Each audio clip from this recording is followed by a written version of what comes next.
Eh bien, bonjour tout le monde, on se retrouve aujourd'hui donc pour un exercice corrigé sur les suites niveau terminal, donc prépa-bac. Vous avez donc juste en dessous de la vidéo, dans la description, vous avez un lien, vous cliquez dessus et ça vous redirige immédiatement vers l'énoncé de l'exercice. Ok, donc on ne va pas le lire, on y va. Donc bien sûr, vous mettez sur pause si vous voulez d'abord vous imprégner de cet énoncé. Et bien sûr, si vous voulez aussi d'abord vous-même faire l'exercice et regarder ensuite la correction qui va venir tout de suite. Alors, première question, on vous demande de montrer que UN est compris entre 0 et 1. Okay, on vous demande de montrer que UN est plus grand que 0 et plus petit ou égal à 1. Alors, qu'est-ce que nous savons sur cette suite? Qu'est-ce que nous savons sur N? Nous savons que N appartient à la famille des entiers naturels. Okay, donc, par définition, N est supérieur ou égal à 0. Okay, si N est positif, regardons la suite UN. N facteur de N plus 2 sera forcément strictement positif. Et si je divise par un carré, ça ne change absolument rien. Okay, donc on vient de prouver la première partie, donc UN est bien positive. Alors, plus petit que 1, encore une fois, c'est que si UN est, alors je vais noter comme ça, donc si UN est inférieur ou égal à 1, ça implique automatiquement que UN moins 1 est inférieur à 0. Eh bien, démontrons que UN moins 1 est bien négatif. Et on aura montré que UN était plus petit que 1. Alors, UN, donc on va réécrire la suite, N facteur de N plus 2 sur N plus 1 au carré, moins 1. On va calculer ça, on va développer, on va factoriser, on va simplifier, et puis on verra si c'est négatif. Alors, lorsqu'on a ça, donc ça c'est UN moins 1. Bon, je pense que vous avez compris que le 1, on va mettre sous le même dénominateur. Donc on va multiplier par n plus 1 au carré, et du coup on aura le numérateur n plus 1 au carré et le dénominateur n plus 1 au carré. Donc ça nous fera n facteur de n plus 2 sur n plus 1 au carré, moins, faire attention au signe, on va voir après, n plus 1 au carré sur n plus 1 au carré. Pourquoi? Parce que si le numérateur est égal au dénominateur, ça fera toujours 1. Alors ici on va développer, comme ça on va pouvoir simplifier. Alors je ne vais peut-être pas développer parce que je n'aurai peut-être pas la place. Donc vous me permettez, donc notez au fur et à mesure, parce que vous avez compris que mon tableau n'était pas illimité. Bon, j'ai encore de la place ici, donc je vais le faire quand même ici, à la suite. Alors, on va avoir n carré, donc vous suivez, plus 2n. Bon, bien sûr, mais étant donné maintenant qu'on a le même dénominateur, on peut regrouper avec une seule fraction. Moins, alors on va tout de suite développer le n plus 1 au carré, identité remarquable, donc on aura n carré plus 2n plus 1. Le tout, et bien sûr le même dénominateur, n plus 1 au carré. Ok. Le moins devant une parenthèse, donc on va changer tous les signes des termes qui sont à l'intérieur de la parenthèse. Donc on aura n carré plus 2n moins n carré moins 2n moins 1 sur n plus 1 au carré.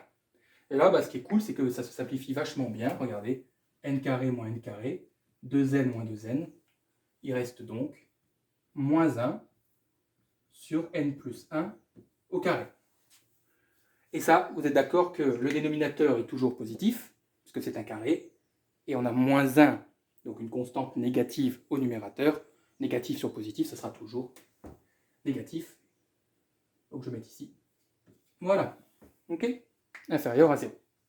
Et donc, on a montré, là, vous réécrivez, on a donc bien montré que UN-1 était inférieur à 0, donc UN est inférieur à 1. Et donc, on a répondu à la première question. Ouais. Alors, donc ce que je vais faire, c'est que je vais effacer, je vais réécrire, vous allez voir pourquoi. Donc ça, maintenant, on s'en fout. Hop. Donc je vais juste réécrire le résultat de UN-1. On va en avoir besoin. Alors, donc, on a dit que UN-1 était égal à moins 1 sur n plus 1 au carré. Très bien. Alors, on vous demande dans la deuxième question de déterminer le sens de variation de la suite UN. Donc c'est la question 1, le sens de variation de la suite UN. Alors, lorsqu'on a des suites, dans une très grande majorité de cas, pour déterminer le sens de variation de la suite, on utilise une opération qui consiste à déterminer le signe de UN plus 1 moins UN. Pourquoi? Allez, je le dis à l'oral. Parce que si UN plus 1 moins UN est positif, ça voudra donc dire, bon, je vais noter quand même, si UN plus 1 est positif, ça veut dire que UN plus 1 est supérieur à UN. Vous êtes d'accord avec moi? Ben, qu'est-ce que ça implique? Ben, ça implique que le terme suivant, UN plus 1, est toujours plus grand que le terme précédent. Donc le terme suivant est toujours plus grand. Ben, on pourra dire que la suite est croissante. Okay, et si c'est négatif, ben, ça sera décroissant. Donc il suffit de calculer UN plus 1 moins UN et de montrer si c'est positif ou négatif. Ouais. Bien. Alors je peux utiliser ça, puisque je connais l'expression de UN. UN, c'est ça. Donc, pour déterminer UN plus 1, bah, il me suffira de remplacer les N par N plus 1. Peut-être de développer, de simplifier et de voir si on obtient quelque chose. Le problème, c'est que vous allez vite bloquer. Vous allez vite arriver à un moment où vous allez plus savoir quoi faire avec l'expression que vous aurez. Donc, ce n'est pas très utile de passer par cette méthode. En tout cas, de remplacer, d'utiliser ici cette suite-là, cette expression. Par contre, regardez pourquoi j'ai laissé UN-1 ici. Parce que si UN-1 est égal à ça, vous me concédez que UN est donc égal à moins 1 sur N plus 1 au carré plus 1. Je n'ai rien fait d'autre que de passer le moins 1 ou d'ajouter 1 de chaque côté. Donc UN peut aussi s'écrire comme ça. Et là, vous allez voir que c'est beaucoup plus facile parce que du coup, déjà au numérateur, on n'a pas de N. Bon, donc déjà, on comprend que cette expression est, on va dire, par définition, par écriture mathématique, sera plus facile à traiter et à utiliser que celle-ci. Donc, UN plus 1, bah, je vais remplacer tous les N par N plus 1. Donc attention, on aura moins 1 sur, du coup, N plus 1 plus 1. Donc ça fait N plus 2. Au carré, plus 1, moins, attention, parenthèse, et on réécrit UN, moins 1 sur N plus 1 au carré, plus 1. Bon, pas besoin de faire les aussi grosses parenthèses. Ok? Alors, attendez, il me manque quel truc là? J'ai oublié le plus 1 ici. Oh, autant pour moi. On va changer d'abord les signes, on va enlever les parenthèses. Donc, on aura moins 1 sur N plus 2 au carré, plus 1, moins, donc on va avoir plus 1 sur N plus 1 au carré, moins 1. Les 1 s'annulent. Bon, maintenant, on se retrouve avec ça. Qu'est-ce qu'on va devoir faire? On va devoir mettre, bien sûr, sur le même dénominateur. Ok, c'est comme ça. Donc, regardez. Alors, attention, ne développez pas, surtout, pour le moment. Parce que sinon, ça va être un bazar pas possible. Ce que vous allez faire, surtout qu'on a des carrés. Un carré, c'est positif. Donc, ne le développez pas. Ça ne sert à rien. Laissez-le toujours sous sa forme carré. Donc, ici, pour cette première fraction, on va devoir la multiplier donc au numérateur et au dénominateur par celui-ci, n plus 1 au carré. Et cette fraction, on devra la multiplier au numérateur et au dénominateur par n plus 2 au carré. Okay. Donc, on aura moins 1, alors vous n'êtes pas obligé de le laisser, mais par contre, vous devez laisser le moins. Donc, moins, attention parenthèse, n plus 1 au carré, plus, ici, on aura n plus 2 au carré. Et du coup, le dénominateur commun, ce sera le produit des deux, c'est-à-dire n plus 2 au carré, facteur de n plus 1 au carré. Ouais. Bon, au dénominateur, on n'y touche plus. Carré fois carré, ok. N'oubliez pas que nous, ce qu'on cherche, c'est le signe. Donc, deux carrés qui se multiplient, c'est positif. Par contre, au numérateur, on va devoir obligatoirement même développer. Alors, moins, attention, laissez toujours le moins. Donc là, on développe n carré plus 2n plus 1 plus n carré plus 4n plus 4. Ouais. Le tout sur, donc, on laisse n plus 2 au carré, facteur de n plus 1 au carré. Bon.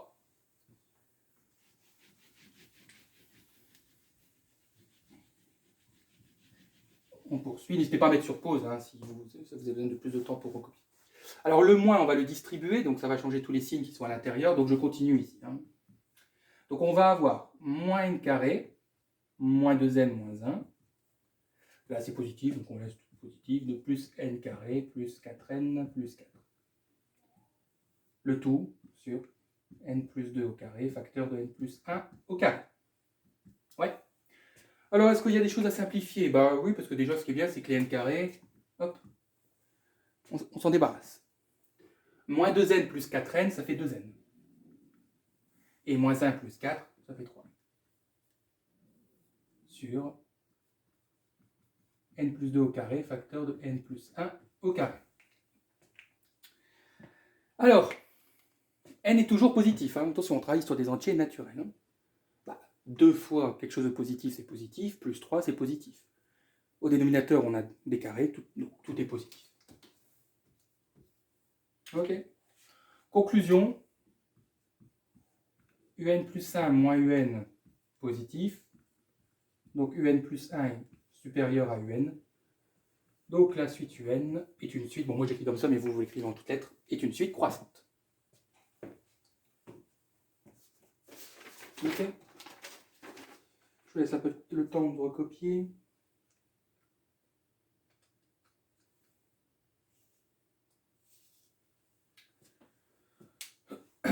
Bon, vous mettez sur pause. Alors, prochaine question, on vous demande la limite de la suite UN.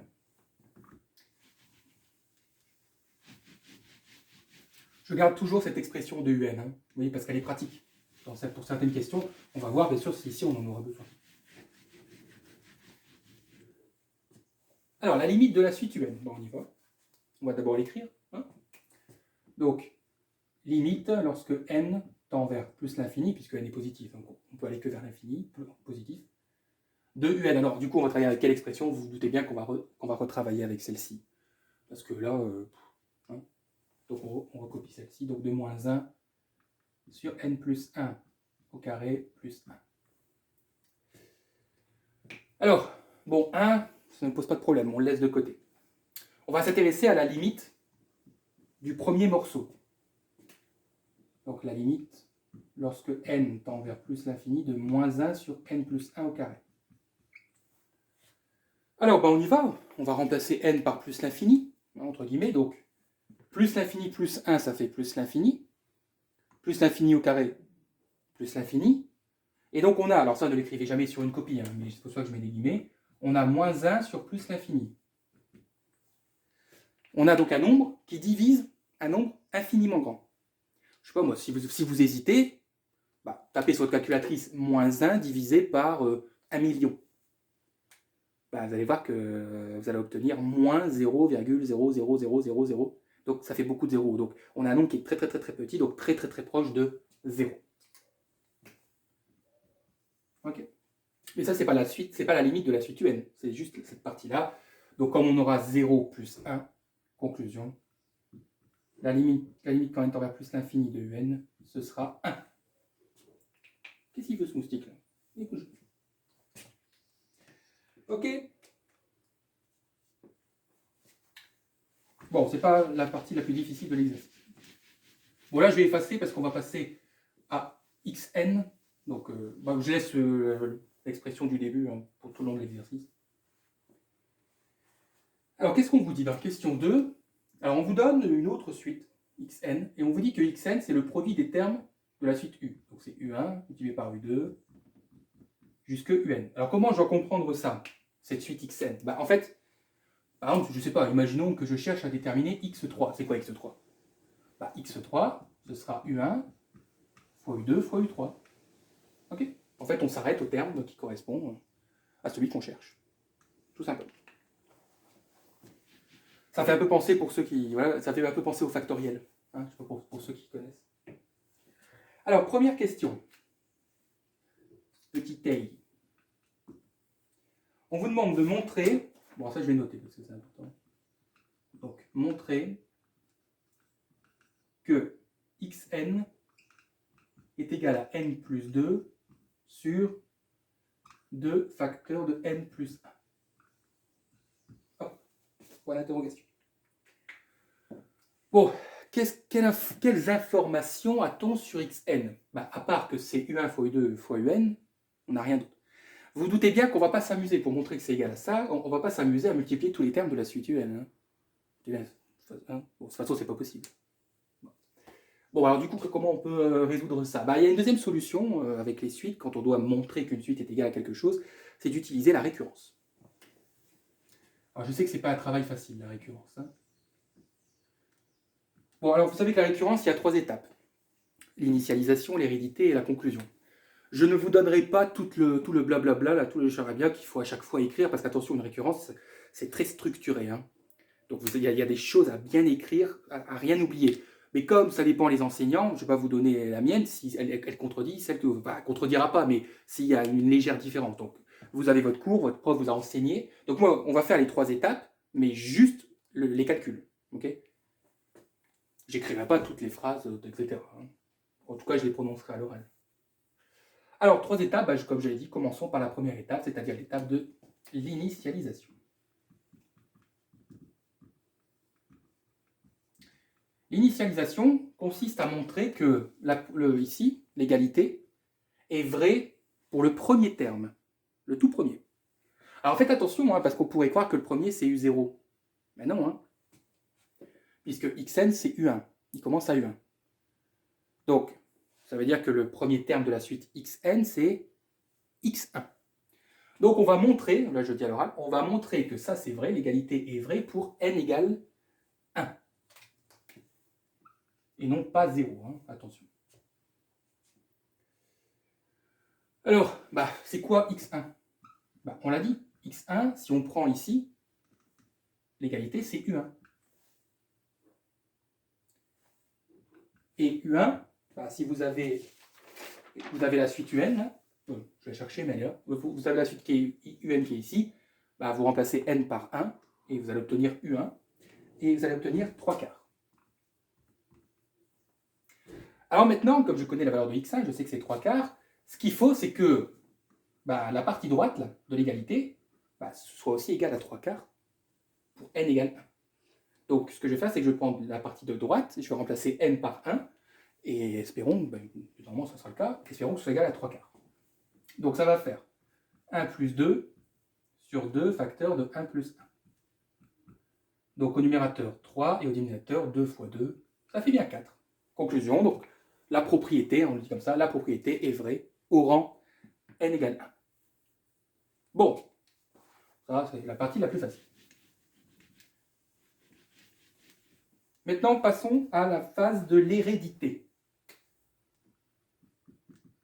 C'est là où, parce que la conclusion, comme son nom l'indique, c'est une conclusion. Donc c'est très facile. Alors l'hérédité, ça va consister à quoi? Eh bien, regardez. On va dire que la propriété est vraie au rang n. Ça veut dire qu'on va supposer que ça, c'est vrai. Donc je vais écrire comme ça. Donc je vous dis, vous, normalement, vous avez des belles phrases à écrire. Donc supposons que Xn soit égal à n plus 2 sur 2 facteurs de n plus 1. Voilà, donc pour l'hérédité, ça c'est vrai. Et ce qu'on va faire, c'est qu'on va montrer que la propriété est vraie au rang suivant, c'est-à-dire au rang n plus 1. Parce que vous vous doutez bien que si on arrive à prouver qu'une propriété est vraie pour le rang suivant, on aura par définition montré qu'elle est vraie au rang précédent. C'est ça le but de la récurrence. Donc montrons que, du coup, qu'est-ce qu'on doit montrer? On va travailler sur le rang suivant, donc on va montrer que Xn plus 1 est égal à n plus 1 plus 2, donc ça fait n plus 3, sur 2 facteurs de n plus 1 plus 1 plus 2. Voilà ce que nous devons montrer. Ouais. Bon. Alors, donc vous oubliez tout. Il n'y a que ça qui vous intéresse là. Ça, montrer ça. C'est ça qu'il faut montrer. Alors c'est quoi Xn plus 1? Dites pas que c'est égal à ça, puisque c'est ce qu'on doit montrer. On n'a que ça pour nous aider. Si Xn c'est U1 fois U2 jusqu'à UN, Xn plus 1, ce sera U1 fois U2 fois UN fois un plus 1. Vous êtes d'accord avec ça? On ajoute le terme suivant. Ah, mais du coup, un fois un, enfin u1, pardon, u1 fois u2, fois un, c'est quoi? Bah, ça, c'est xn. Donc, c'est xn multiplié par un plus 1. Ah oui, mais on vient de dire que, on a supposé que xn était égal à ça. Donc, on va pouvoir remplacer xn par l'hypothèse. Donc, je vais écrire ici, on pourra dire, donc c'est n plus 2, je vais mettre des parenthèses, sur 2 facteurs de n plus 1, multiplié par un plus 1. Bah, vous avez un tout en haut là. Bah, il suffit de remplacer n par n plus 1, donc multiplié par n plus 1 facteur de, attention, hein, n plus 3, attention, hein, pas de bêtises, hein, sur n plus 2 au carré.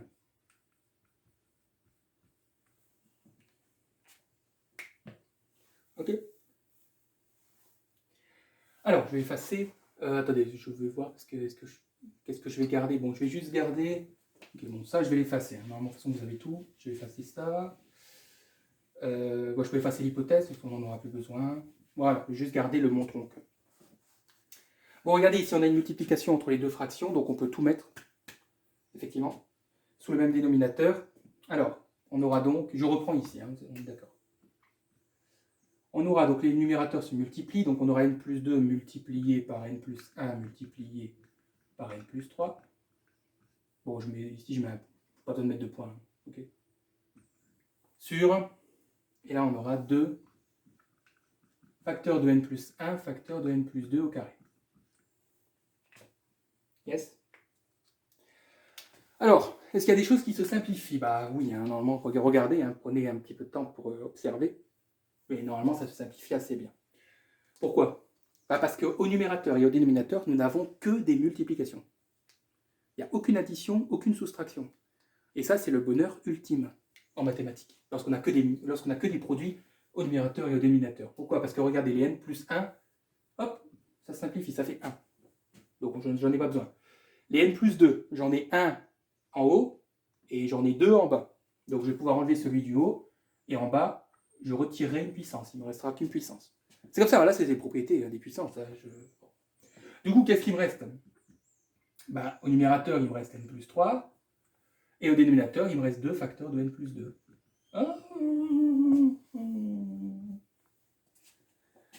Donc je viens bien de montrer que xn plus 1 est égal à ça.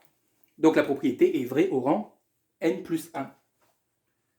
Voilà ce que l'hérédité nous dit. Conclusion, je ne note pas, la propriété est vraie au rang n. Et donc, je vais quand même noter, parce que bon, on en aura besoin, on peut bien dire que xn est bien égal maintenant à n plus 2 sur 2 facteurs de n plus 1. Et forcément, la question qui suit est d'une logique implacable, puisqu'on vous demande de déterminer, alors j'ai rien oublié, donc, la limite de xn. Bon, la limite de ça. Donc on cherche la limite quand n tend vers plus l'infini de n plus 2 sur 2 facteurs de n plus 1. Ok.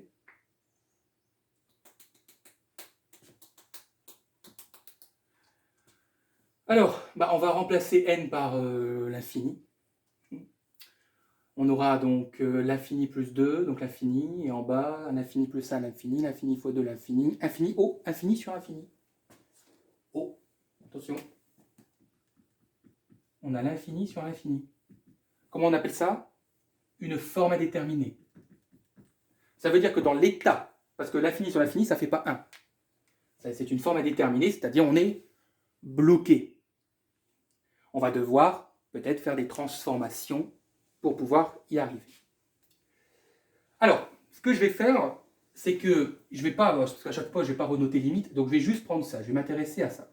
Et je vais essayer, le but c'est ça, c'est d'essayer, donc, comme on dit, de lever l'indétermination, donc de transformer l'expression pour que la limite soit connaissable, tout simplement. Vous allez me dire, ouais, mais ça, qu'est-ce qu'on peut faire? Vous allez voir.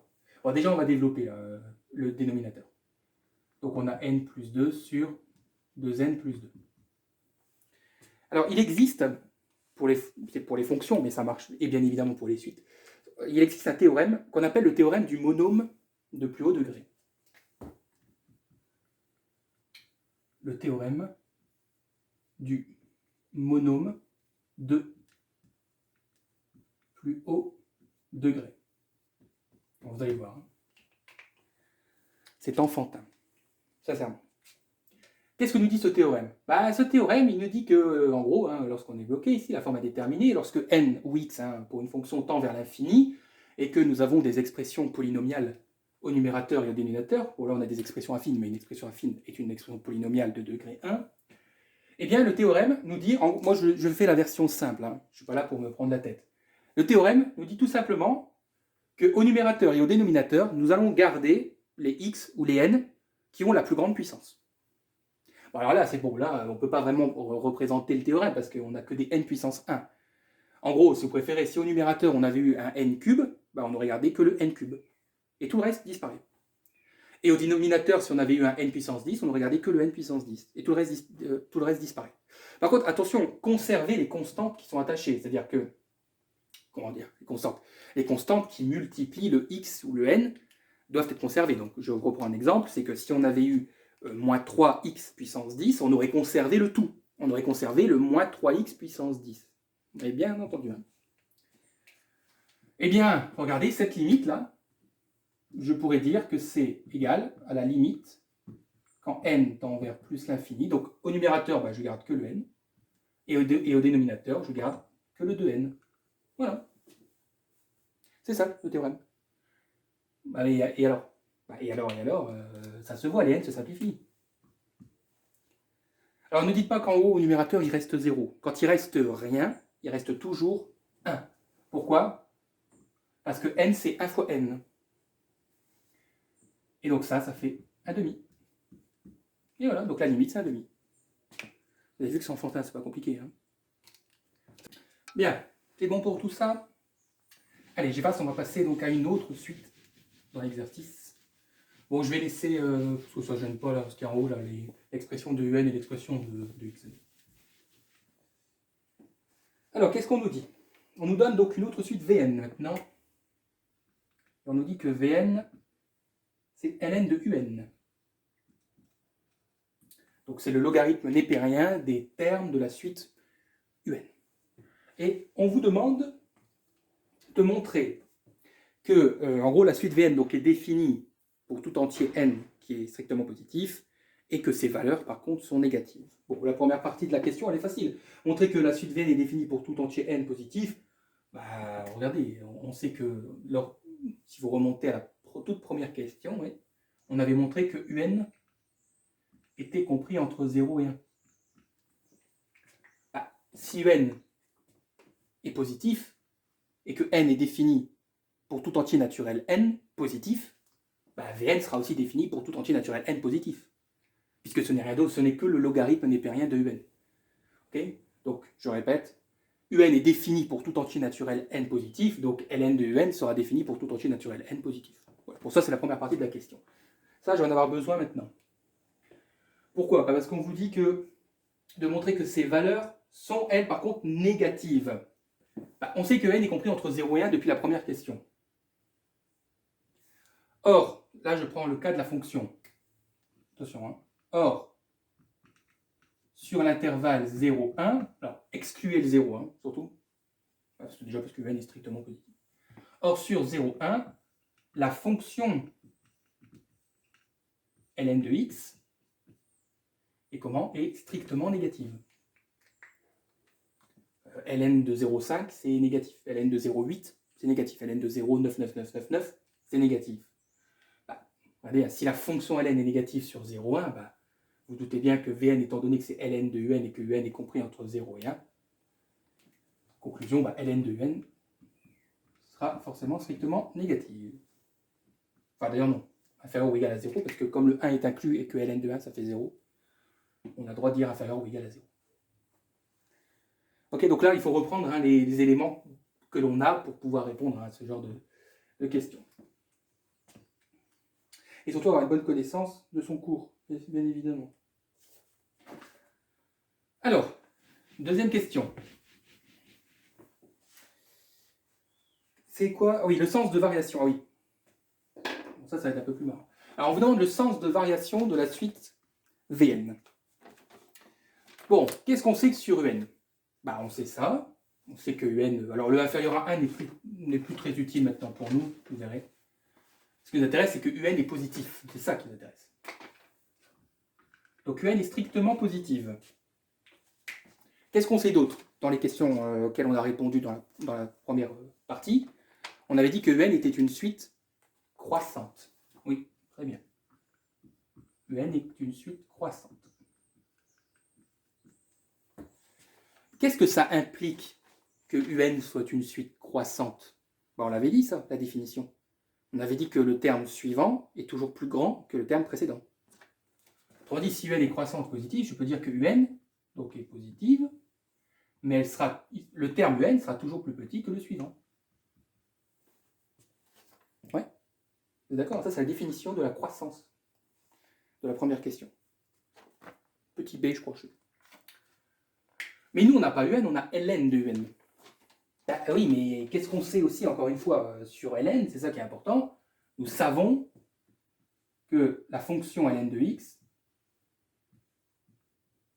est une fonction qui est croissante. Ne dites pas positive. Hein. Ln est une fonction qui est toujours croissante. Ln de x. Qu'est-ce que ça veut dire? Ça veut dire que si je remplace là les un et les un plus 1 par ln de un et ln de un plus 1, est-ce que ça va changer quelque chose? Ben non, parce que le fait que ln est une fonction croissante, ça ne changera pas l'ordre des valeurs qui sont ici. Autrement dit, alors le 0, vous l'enlevez parce qu'on s'en fout, on n'en a plus besoin. Donc je peux dire du coup que ln de un sera plus petit que ln de un plus 1.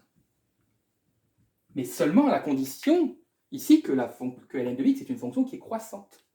Donc elle ne change pas l'ordre. Si un terme est plus grand que l'autre, bah, ln de ce terme du premier sera plus grand que le deuxième, vous voyez. Sauf que ça, c'est quoi? Bah, ça, c'est Vn. Et ln de un plus 1, c'est quoi du coup? Bah, c'est Vn plus 1. Très bien. On vient de montrer que Vn était plus petit que Vn. Parce que moi, parfois, mes V, c'est un peu des U. Voilà, on a montré que Vn était plus petit que Vn plus 1. Bah, exactement comme Un, donc Vn sera aussi croissante. Ok.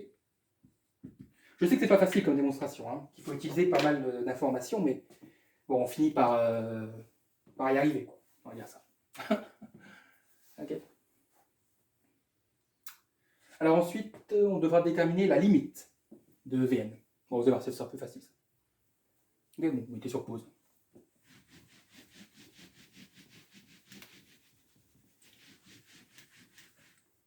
Le bien, c'est qu'on s'en fout complètement que Vn est croissante, parce qu'en fait, on n'en aura pas besoin pour le reste de l'exercice. Alors, oula, ça gargouille. Donc, on nous demande la limite quand n tend vers plus l'infini de Vn. Bon, là, vous voyez le truc, je pense, non? Bah, Vn, déjà, il dépend toujours de Un. Donc, déjà, ce serait peut-être bien de connaître la limite de Un. Bah, on la connaît. Pareil, on y avait répondu à la première question. On avait dit que la limite, lorsque n tend vers plus l'infini de Un, c'était 1. Ok. Bon, bah, du coup, la limite de Vn, ce sera ln de 1. Je vais noter là. Et ln de 1, ça fait 0.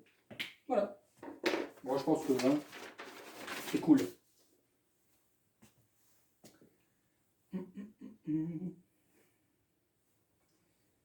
Allez, la dernière question, vous allez voir que elle n'est pas très compliquée. Hein. On va nous donner encore une nouvelle suite, yn. Bon, j'efface tout ça, j'en ai plus besoin. Xn, j'en ai plus besoin. Enfin, pas encore écrit comme ça.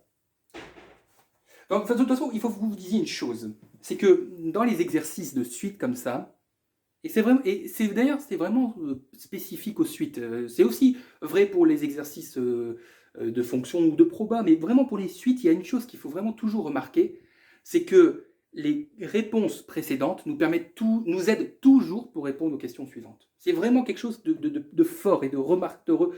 On peut vraiment facilement le remarquer ça dans un exercice sur les suites. Alors, qu'est-ce qu'on nous donne? Alors, on nous donne une suite yn. Je vais la noter ici.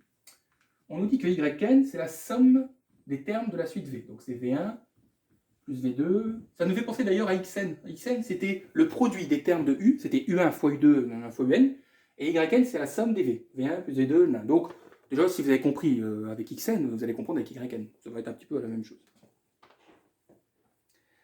Alors, qu'est-ce qu'on nous demande? Ah oui, on nous demande de montrer, alors je vais le noter en rouge. Donc, on nous demande, je l'écris comme ça, de montrer, donc montrons que Yn, c'est ln de Xn. Oula. Vous allez me dire, on a du Yn, on a du V, on a du ln de U, et maintenant il nous faudrait que Yn c'est ln de Xn. Ouais, bah oui. Mais vous allez voir, n'inquiétez pas. Alors, on va commencer par quoi? Bah, alors je vais faire mon V parce que c'est quand même incroyable, on dirait un U ici.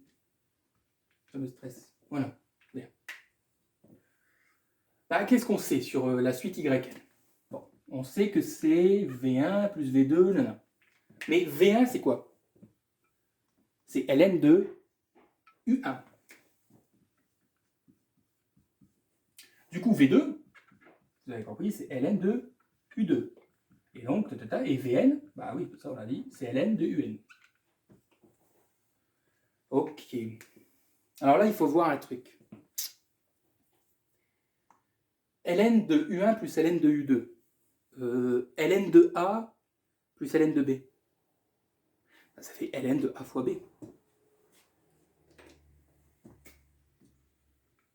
Ln de A plus ln de B égale à ln de A fois B. Mais ça ne se limite pas à seulement deux termes. Ça se limite, il n'y a pas de limite. La somme des logarithmes, c'est le logarithme des produits. Donc, du coup, comment je vais pouvoir réécrire Yn avec cette propriété? Bah, tous les U, je vais pouvoir écrire un seul ln, un seul gros ln, et tous les termes à l'intérieur, c'est-à-dire les U, vont se multiplier. Donc on aura U1 fois U2 jusque UN. Bah oui, mais U1 fois U2 fois UN, c'est Xn, si vous reprenez la question 2. Donc on a montré que Yn, c'était ln de Xn. Yes? Ok.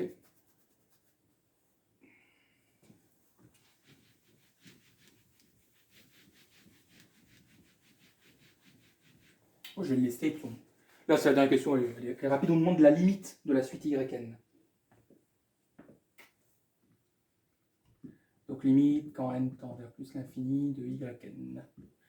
Qu'est-ce que je vous ai dit juste avant? Je vous ai dit qu'en dans les suites, ce qui est vraiment remarquable, c'est que les réponses précédentes nous aident très majoritairement, toujours, la réponse précédente nous aide toujours pour répondre à la question suivante. On vient de démontrer que Yn était égal à ln de Xn. Bah, on va utiliser ça pour déterminer la limite de Yn.